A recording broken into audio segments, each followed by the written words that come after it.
Akhirnya nyobain kamera baru dari Insta360 yaitu yang S Pro. Saya beli karena kayaknya saya butuh action kamera yang bisa dibawa ke air dan oke buat keadaan minim cahaya. Walaupun udah punya yang One RS tapi kayaknya lebih bagus S Pro pastinya ya.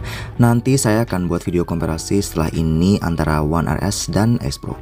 Saya dapat S Pro ini dengan harga 6,2 jutaan aja di eBay yang tadinya 7,3 juta karena ada voucher diskon jadi 6,2 juta aja. Bagi kalian yang tanya kenapa murah, karena posisi saya ada di Australia, biasanya banyak di eBay gadget yang diskon-diskon gitu. Selain karena bisa dibawa ke air dengan kedalaman 10 meter dan maksimal 1 jaman aja, S Pro ini punya layar yang bisa di flip 180 derajat menjadikan S Pro ini bisa buat kamera vlogging juga.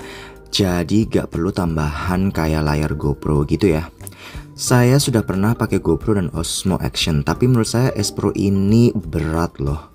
Biasanya saya gak pakai action kamera di helm saya, tapi pas coba pakai yang biasanya biasa aja, setelah pasang S Pro di bagian depan helm saya, leher saya jadi pegel ya, berasa tengleng ke depan gitu. Selain kualitas low lightnya yang buat saya geleng-geleng kepala dikarenakan biasanya action cam itu gak begitu oke buat low light, S Pro ini juga mantap buat timelapse dan menurut saya lebih bagus dan lebih stabil ketimbang Pocket 3. Nah loh, harusnya kan bagus Pocket 3 ya, karena dia ada physical gimbal yang seharusnya lebih bagus ketimbang digital stabilisasi ya. Heran saya. Bagi kalian para bikers, S Pro ini sudah pasti on top of list buat motovlog karena low lightnya mantap banget. Sampai langit pada malam hari aja kelihatan. Menurut saya S Pro ini benar-benar bagus banget di keadaan city light. Cocok juga buat dashcam mobil kalian dan ada fitur yang keren nih buat dashcam mobil kalian. Bisa di set ke charge and record pas kamera ini detect ada power yang masuk. S Pro akan menyala dan langsung record. Jadi emang Insta360 S Pro ini diciptakan benar-benar sangat matang ya. Gak nanggung-nanggung. Bisa juga buat dashcam men, mantap kan? Selain timelapse dan kualitas yang oke di low light condition, S Pro ini juga oke buat slow-mo. Cocok banget buat kalian yang suka melakukan kegiatan heboh kayak parkour atau ski air nih.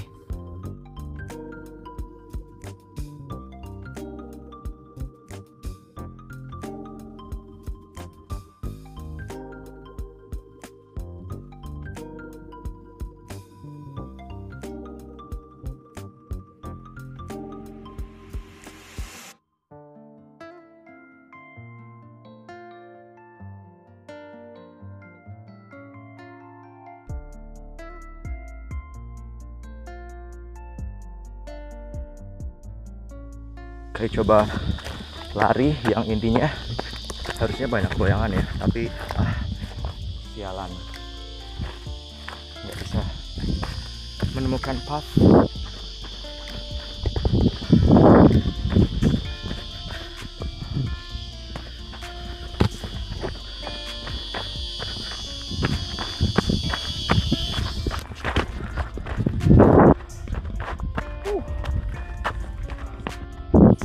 Look at that.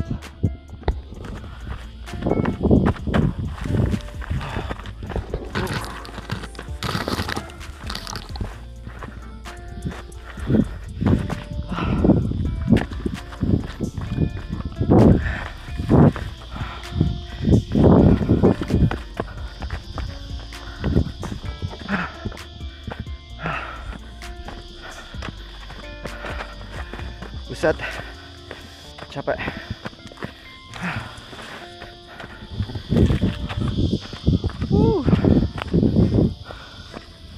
View-nya mantap.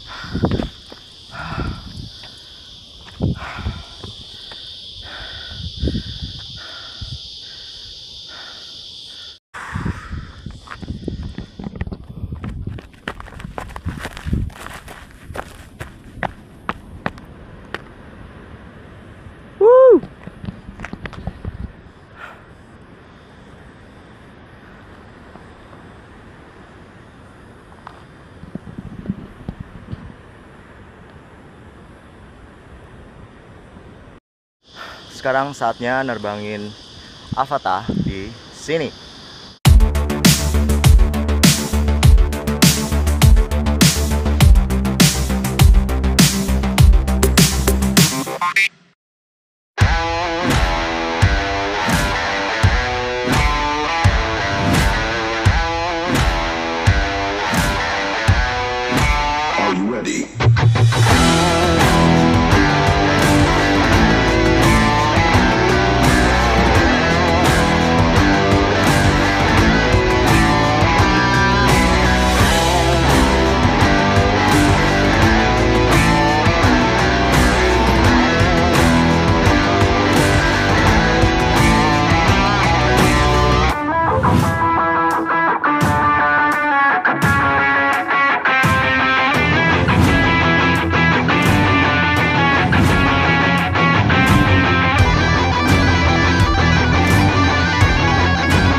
Jadi ke sini, masuk ke edit, pilih AI warp, terus use items, terus pilih video.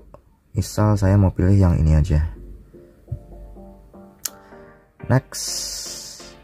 Dan cuman bisa milih 4 sampai 15 second. Tapi yang ke AI wrap-nya itu cuman 4 second. Kan tai ya jadinya. Gini ya, cuma 4 second doang. Buset, pelit banget. Terus next. Terus tinggal bisa milih nih, cyberpunk, space, retro, anime, sci-fi. Kayaknya saya pilih yang voxel dulu deh, coba. Dan kalau setelah itu, oh ya, terus ada limitnya. Tiap bulan cuma 88 kali monthly limit use. Oke, kita klik. Nah ini nih, nunggunya lama banget. Itu cepet kelihatannya, 1, 2, 3, 4 sampai 14. Nanti kalau udah sampai 50, buset deh, tuh 20 aja udah lemot. Nanti kalau udah sampai 50, buset, lama banget. Dan setelah itu nanti kalau sudah selesai, terus nanti masuk ke menu selanjutnya, itu kayak ada queue untuk di render lagi. Buset. Nah ini nih, lemot nih, lama, 58%. Naik ke 9-nya itu 59, lama banget.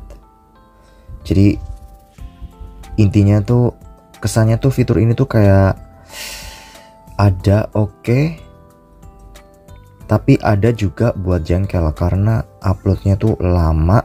Walaupun saya tuh udah 5G tuh, uploadnya lama. Terus nanti kalau udah ada queuing, render lagi, dan hasilnya cuman 4 detik. Ini nih, lagi nih. Dan tiba-tiba gagal dan berhenti. Jadi harus ngulang lagi. Kan konyol, kutu kupret. Dan jika kalau udah selesai masih kayak gini lagi, masih nunggu, kan kutu kupret jadinya. Bagi kalian yang kurang pede, tenang aja, di Ace Pro ini ada mode beauty nih. Cie, mantap sih. Di sini kalian bisa jadi tambah cakep ya. Jadi gak malu-malu lagi buat ngevlog. Dan ini caranya yang kalau misalnya mau pakai beauty filter ya. Saya udah buat videonya, contohnya ini. Terus itu kayaknya udah otomatis masuk ke face filter sini. Saya buat none dulu. Terus misal tonernya saya kasih cuma 50 aja deh, soalnya kalau kepenuhan jadinya fake banget ya. Sebentar ya, 50 lah, 50 aja. Terus brighten face nya di fullin deh. Terus reshape nya biar tambah kurus, full, biar tambah tirus tuh, mantap. Terus bentuk eye, jangan gede-gede banget sih, jadi aneh ntar. 4 ya, 36 lah. Terus hidung kecilin, anjir kayak alien jadinya, buset. Oke, udah, that's it.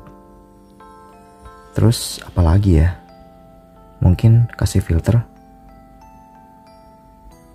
surfing ya, itu aja deh. Coba surfing aja deh biar kelihatan putih. Oke, 50 aja udah, that's it. Tinggal di upload.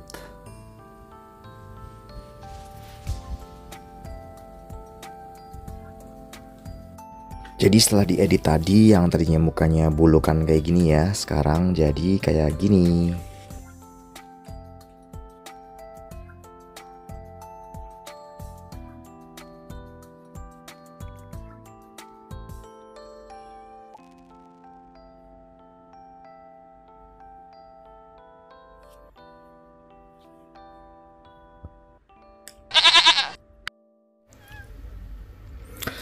Oke, mari di sini tour menu.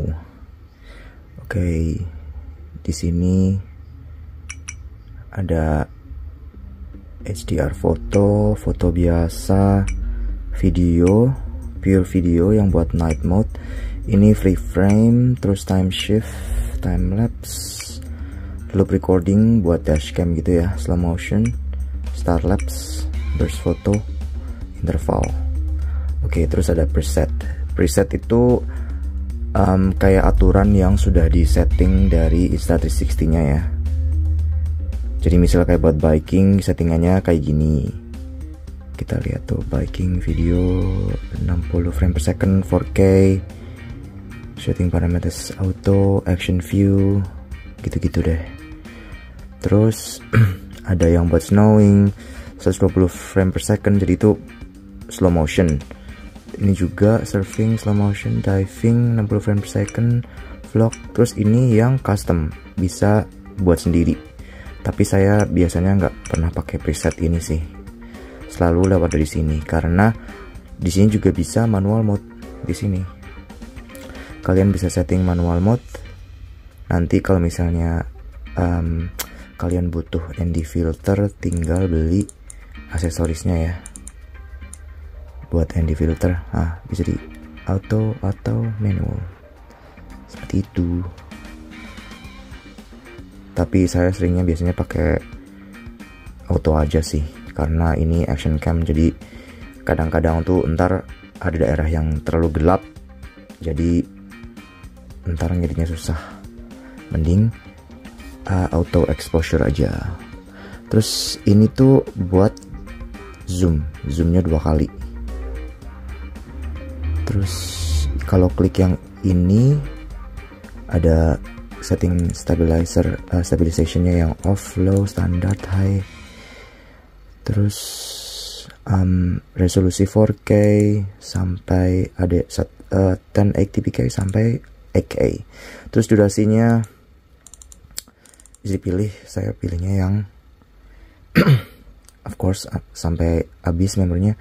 Terus rasionya ada kepilih ini 4:3 sama yang cinematic. Kepotong banyak sih. Kalau kepengen lega ya ini semua, tapi biasanya sih pakai ini seringnya. Terus ada framenya 120, 160, 50, 80, 48, 30, 25, 24. Nah di sini kalian langsung tahu ya, mode HDR-nya tuh hanya berlaku di 24 sampai 30 frame per second. Jadi setelah lebih dari 30 second HDR-nya tuh nggak berfungsi.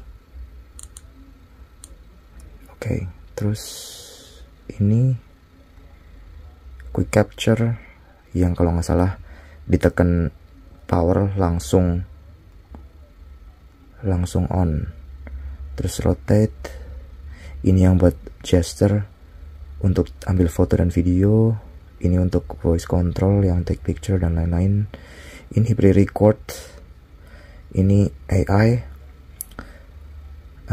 tapi nggak bisa berlaku karena saya setting di 120, jadi harus balik ke 30. AI nya baru jalan.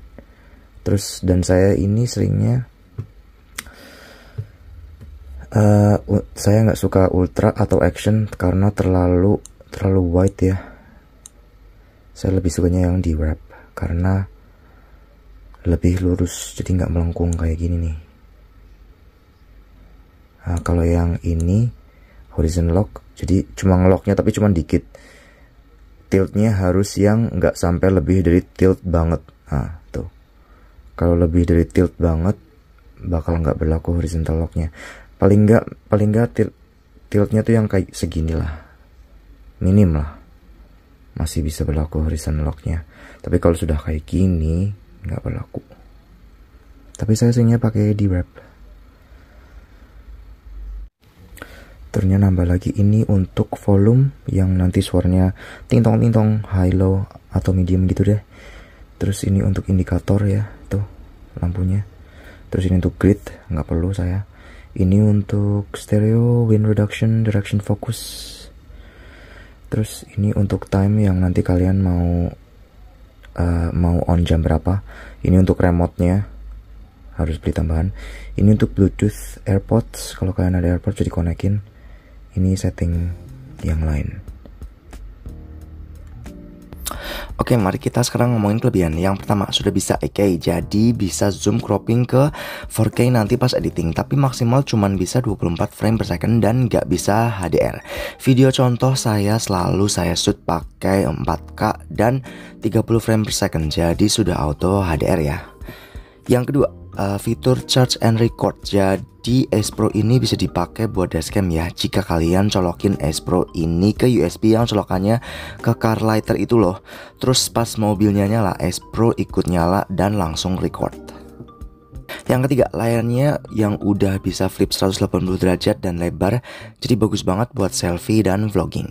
Terus yang keempat, bisa pakai mic eksternal tapi harus beli konektor tambahan dan unfortunately saya belum punya. Tapi menurut saya mic internalnya udah oke banget sih. Terus yang kelima, ada gesture control buat ambil video dan foto. Kalau foto pakai simbol peace, terus kalau video pakai open palm. Yang keenam, mount quick release sih yang jelas, jadi lebih praktis copot kamera dari selfie stick, pindah ke helm, pindah ke mobil, tapi ya harus punya beberapa mount ya. Yang artinya keluar uang lagi, dan quick release mountnya gak murah juga sih. Third partinya aja 300 ribuan.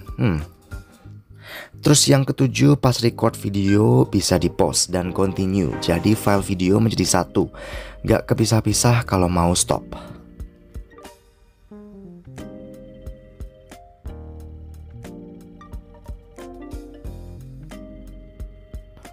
Oke, sekarang kita ngomongin kekurangannya. Yang pertama, kalau mau buat AI rap itu lama banget, walaupun cuman hasilnya 4 detik. Buset deh, uploadnya itu aduh, bisa ditinggal dinner atau lunch tuh. Gak sampai situ, setelah itu harus nunggu rendering juga. Aduh, pengen jadi banting kan jadinya. Oke, yang kedua, action cam terberat yang pernah saya coba, tapi untungnya bisa gedein otot juga ya, karena bisa buat kayak angkat besi gitu. Yang ketiga, menurut saya baterainya cepat habis, sumpah. Aduh. Oke, kayaknya gitu aja ya review kali ini. Udah 20 menit nih kepanjangan, pasti kalian juga sudah pada skip kan di menit ketiga. Nanti saya akan buat review susulan setelah pakai beberapa minggu. Oke, sekian dan terima kasih. Jangan lupa ya, please subscribe.